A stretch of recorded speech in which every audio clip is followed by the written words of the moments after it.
Особенностью этого дома является этот камин. Он выполнен из закаленного стекла, облицован вот этой керамикой. То есть ощущение, что это очень воздушная, легкая конструкция.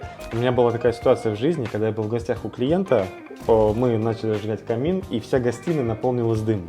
Вот, ребят, это все фигня. Ему каминщик сказал, что это нормально, так как камин должен прогреваться. Это ненормально.